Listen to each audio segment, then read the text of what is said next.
Delimitation commission मुर्दाबाद मुर्दाबाद मुर्दाबाद। डिलिमिटेशन कमीशन मुर्दाबाद मुर्दाबाद मुर्दाबाद। लोगों को मजहब के नाम पर बांटना बंद करो, बंद करो, बंद करो। बीजेपी लोगों को मजहब के नाम पर बांटना बंद करो, बंद करो, बंद करो। बीजेपी लोगों को मजहब के नाम पर बांटना सिख कहता जिंदाबाद जिंदाबाद। हिंदू मुस्लिम सिख कहता जिंदाबाद जिंदाबाद। हिंदू मुस्लिम सिख कहता जिंदाबाद जिंदाबाद। बीजेपी मुर्दाबाद मुर्दाबाद मुर्दाबाद। बीजेपी मुर्दाबाद मुर्दाबाद मुर्दाबाद।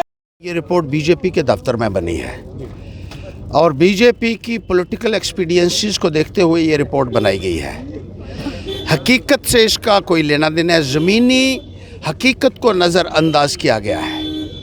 लोगों की जो अपेक्षाएं थी उनको नज़रअंदाज किया गया है। रूरल एरियाज़ को नज़रअंदाज किया गया है। जो गाँव में और दूर दराज के इलाका जाते जहाँ कॉन्स्टिट्यूंसीज़ की ज़रूरत थी वहाँ कॉन्स्टिट्यूंसीज़ नहीं दी गई हैं। Jammu east, Jammu west, Jammu north, Jammu south, Anantnag east, Anantnag west, Udhampur east, Udhampur west, Doda east, Doda west. ये किस किस्म की डिलिमिटेशन आपने की है? डिलिमिटेशन का मकसद ये है कि वो इलाका जात जहाँ मुश्किलातें हों, जहाँ सिविक एमेनिटीज़ लोगों को मुहैया ना हो, वहाँ नई कॉन्स्टिट्यूंसीज़ बनाई जाएं ताकि वहाँ नुमाइंदे वहाँ पहुँच सकें और लोगों को बुनियादी सुविधाएं मुहैया हो सकें।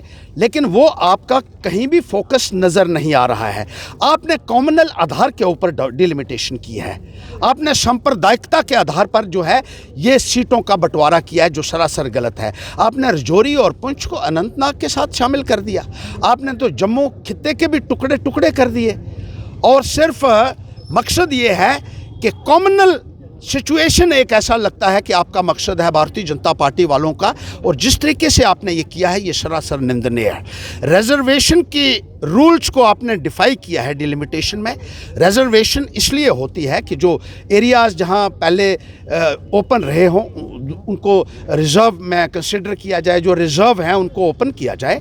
लेकिन यहाँ बहुत सारे ऐसे इलाका जाते हैं जो पिछले 27 सालों से रिज़र्व थे, उनको फिर से रिजर्व में डाल दिया गया, जिसमें बरमीन आता है, जिसमें डुड्डू आता है, जखेड़ आता है, सिरा आता है, कुलाख आता है, पटनगढ़ आता है।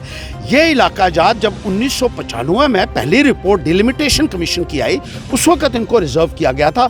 अब 2022 चल रहा है, 27 साल हो गए हैं इनको रिजर्व में। अब दोबारा इनको रिजर्व में डाल दिया। आरसपुरा को फिर से रिजर्व में डाल दिया है और 27 साल तक रिजर्व रहने के बाद क्या इनका अधिकार नहीं था कि ये भी ओपन में आए?